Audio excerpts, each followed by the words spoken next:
सलाम, नमस्ते, सत श्री अकाल। मैं हूं रजा और आप देख रहे हैं रजाग्राफी की मिडिल ईस्ट स्पेशल रिपोर्ट। अरबों की गद्दारी देखो मुसलमानों, ऐ मुसलमानों जागो। अरब को इतना बेहतरीन माने हो तुमने अपना उसमें मौला बना रखा है, लेकिन ये गंदे हैं।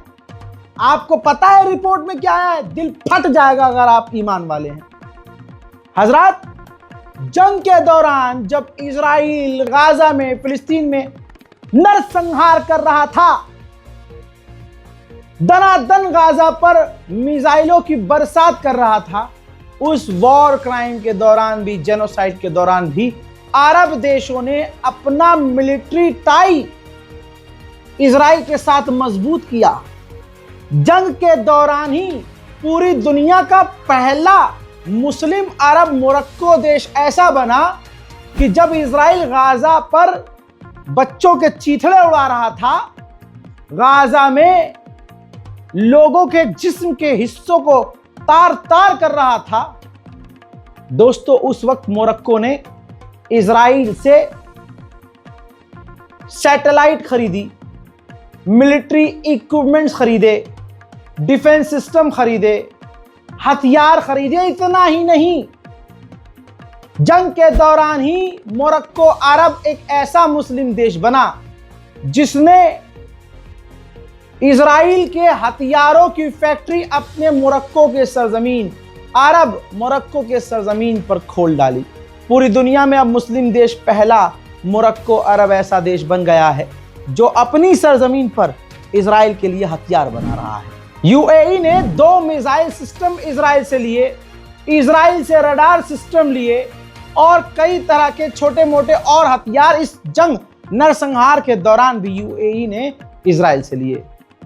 लानतुल्लाह। और बहरीन की सुनिए, बहरीन ने इजराइल से इसी नरसंहार के दौरान रडार खरीदा। इंडोनेशिया ने पेगासस, वो जासूसी वाला सॉफ्टवेयर खरीदा। आप किस भरम में हैं? आप बेहतरीन हैं, अपने ऊपर आप अरब को ना समझें। आज के ये अरब वही अरब हैं जिन अरबों ने अहले बैत को धोखा दिया। जागो मुसलमानों, अपना ईमान ताज़ा करो। वाकयात दोहराए जा रहे हैं, तारीख दोहराई जा रही है। रिपोर्ट से खुलासा हुआ है कि सिर्फ वेस्ट बैंक के अंदर 7 अक्टूबर से अब तक 2.5 साल के अंदर इजराइल 1004 बेगुनाह फिलिस्तीनियों को कत्ल कर चुका है। कितने पूरी दुनिया में ऐसे हराम के पिल्ले हैं जो नेतन्याहू को सिर्फ इसलिए सपोर्ट कर रहे हैं क्योंकि वो मुसलमानों का नरसंहार कर रहा है। लेकिन सच्चाई से जरा रूबरू हो मेरे मुन्ना। खुद तेल अवीव में, इजराइल में नेतन्याहू को पसंद नहीं कर रहे हैं लोग। उनका मानना है कि ये इजराइल का फेलियर है कि आज पूरी दुनिया में हम बदनाम हुए। नेतन्याहू एक वाहिद ऐसा शख्स है जिसने हमारे मुल्क को खतरे में डाला और जंग में ढकेल दिया। ये तस्वीर देखिए, लाखों लोग सड़कों पर हैं। ये यहूदी हैं, इजराइली हैं। सुन रहे हो ना, देख रहे हो ना, टट्टी खोरो, ये तुम्हारा बाप है इजराइल, जहां के लोग नेतन्याहू के खिलाफ प्रदर्शन कर रहे हैं। तेल अवीव भरा पड़ा है। वेस्ट बैंक पर इजराइल के लोग घुस घुस कर फिलिस्तीनियों को दिन दहाड़े मार रहे हैं, कब्जा कर रहे हैं। कौन हिजड़े की औलाद ऐसा है अरब का? बताओ, सब हिजड़े हैं। कोई बोला नहीं। कौन बोला? गैर मुस्लिम सिंगापुर ने 4 सेटलर्स पर बैन लगा दिया है कि ये वेस्ट बैंक में नरसंहार कर रहे हैं, उत्पात मचा रहे हैं, खतरा पैदा कर रहे हैं वहां के जनजीवन के लिए। उधर नेतन्याहू ने कहा कि हम तो तुर्की के साथ रहना चाहते हैं, टकराव नहीं चाहते। लेकिन तुर्की सीरिया के अंदर घुस रहा था और हमारे बॉर्डर तक आने की कोशिश कर रहा था। हमने तुर्की के करीब वाले इलाके सीरिया के टी एरिया पर बमबारी कर डाली और ऐसी बमबारी कर डाली कि वहां पर तुर्की अब नहीं पहुंच सकता। इजराइल के सैनिकों ने जो गुनाह किए हैं अब उन पर भारी पड़ रहे हैं। नफरत का सामना हो रहा है। हजरात, इजराइल के सैनिक इतने घबरा गए हैं कि अब वो सोशल मीडिया पर अपना चेहरा पोस्ट करने से डर रहे हैं और दूसरों को भी मना कर रहे हैं कि आप हमारी परमिशन के बिना हमारी तस्वीर सोशल मीडिया पर नहीं डाल सकते, कहीं छेद दिए गए, फिर मतलब कहीं भी घूमने फिरने गए पहचान लिया किसी ने छेद दिया, फिर क्या होगा, फटी पड़ी है, हवा एकदम संट है, लेकिन वॉर क्राइम इनको पूरा करना था तो उन्होंने किया, अब भुगतो। एक अमेरिकी बुढ़िया है ऑफिशियल, उसने अमेरिका के अंदर कहा है कि जो फिलिस्तीन कॉज है, जो फिलिस्तीन की मुहिम है, वो पूरे वेस्ट के लिए खतरा बन रहा है, ये इस्लामीकरण हो रहा है। यह ऐसा ही बयान है जैसे यह भारत में नरसिंहालंड सरस्वती जैसे लोग उल्टे सीधे बयान दे देते हैं। हजरात मोहतरम, वेस्ट बैंक में, फिलिस्तीन में जो चीज़ें हो रही हैं वो तो इंसानियत के खिलाफ हैं और फिलिस्तीन की ज़मीन का मुद्दा है, कोई इस्लामीकरण तो है नहीं। आज की तारीख में जो सच बोलेगा मिटा दिया जाएगा, दबा दिया जाएगा।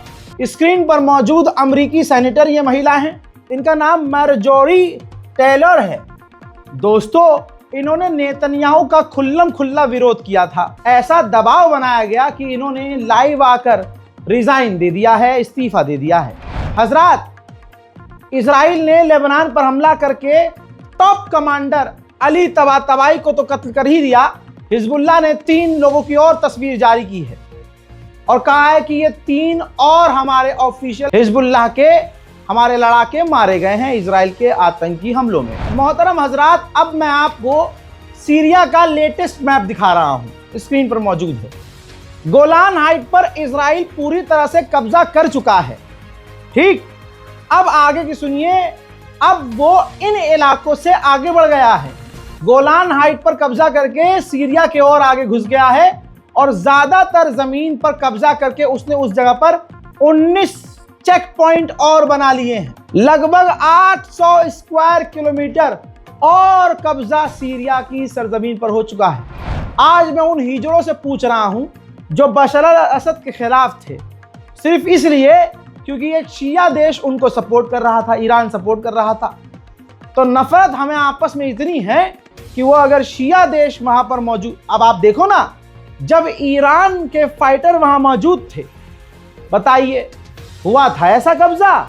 कभी नहीं हुआ। और आज सीरिया के लगभग तमाम इलाकों पर इजराइल घुस चुका है, गोलान हाइट खा चुका है और उसके आगे बढ़ गया है। सबूत दिखाए मैंने, हवाई बातें नहीं की हैं। अब तस्वीर देखिए, सीरिया के अलग अलग नए नए इलाकों में घुसकर इजराइल ने वहां अपने झंडे फहरा दिए हैं और आप शिया सुन्नी करने में आज भी बाज नहीं आ रहे हैं। उधर नेतन्याहू जोलानी पर भड़का है। नेतन्याहू ने कहा है कि जब से जोलानी अमेरिका से लौटा है वो तमाम वो काम कर रहा है जो हमें पसंद नहीं है। एग्जाम्पल दिया है नेतन्याहू ने कि जैसे जोलानी रूसी फौज को हमारे बॉर्डर के करीब ला रहा है और रूसी फौज को सीरिया के अंदर भारी तादाद में इनवाइट कर रहा है और तैनात कर रहा है। हजरात, मैं आपको बार बार कह चुका हूं कि जब चैनल बंद भी हुआ था तब भी हमने गाजा तक जो हमारा हाथ पहुंच सकता था थोड़ा बहुत हमने पहुंचाया। गाजा फिलिस्तीन के मदद के लिए अगर आपके दिमाग में जरा सा भी दिल में कुछ आ रहा है तो ये अकाउंट डिटेल है, स्कैन ना करें। अगर स्कैन, क्योंकि ज़्यादातर स्कैनर काम नहीं करता है, तो आप बैंक अकाउंट डिटेल यहाँ मौजूद है। आप अकाउंट नंबर देखिए, कोटक महिंद्रा अकाउंट है, सेविंग अकाउंट है, नाम अली रजा आएगा। तो ध्यान से सोच समझ के आप गाजा की मदद के लिए आगे आ सकते हैं और ज़रूरी नहीं है कि यही करना है। कुछ नहीं कर सकते तो जब सजदे में जाइए तो गाजा और फिलिस्तीन के लोगों को याद रखिए। जब नमाज पढ़िए, इबादत कीजिए, दुआ के लिए जब हाथ उठें तो सबसे पहले गाजा और फिलिस्तीन के लोगों के लिए दुआ कीजिए और हिंदुस्तान के मुसलमानों के लिए दुआ कीजिए। पूरी दुनिया में इस वक्त मुसलमानों का हाल बुरा है। इसकी वजह जो ताकतवर अरब जैसे मुसलमान हैं, वैसे मुसलमान पैसे वाले, उनको हमसे कोई फर्क नहीं पड़ता। अरे पड़ोस में मर रहे फिलिस्तीनियों से फर्क नहीं पड़ता। और हम आपस में, तू शिया है, तू सुन्नी है, तू बरेलवी है, तू देवबंदी है, तू राफजी है, तू मालिकी है, तू शाफई है, वो पठान है, वो खान है। अब ये भी चल रहा है, भाई तू पठान है, तू सैफी है कि सैफी तो छोटे होते हैं, तू अंसारी है। ये कोई ला इलाहा इल्लल्लाह पर आ ही नहीं रहा है, कोई कुरान के नीचे आ ही नहीं रहा है। सबको बड़ा बनना है और दूसरे को नीचा दिखाना है। इसीलिए सब के पिछवाड़े पर शैतान की लाठी चल रही है। मुसलमान कौम से मेरी अपील है, हमारा हिंदुस्तान में कामयाब होना भी अब खतरा बना दिया गया है कि अब पढ़ा लिखा जितना होगा मुसलमान वो आतंकवादी उतना बड़ा होगा।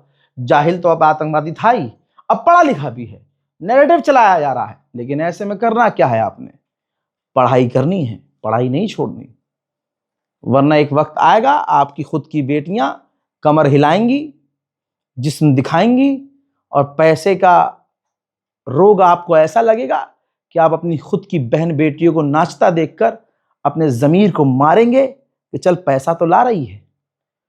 तो पढ़े और आपके बच्चे आगे बढ़े, इसके लिए थोड़ा सख्त हो जाइए। इस रिपोर्ट को शेयर कीजिए, मेरी बात बुरी लगे तो भाड़ में जाइए। जय हिंद।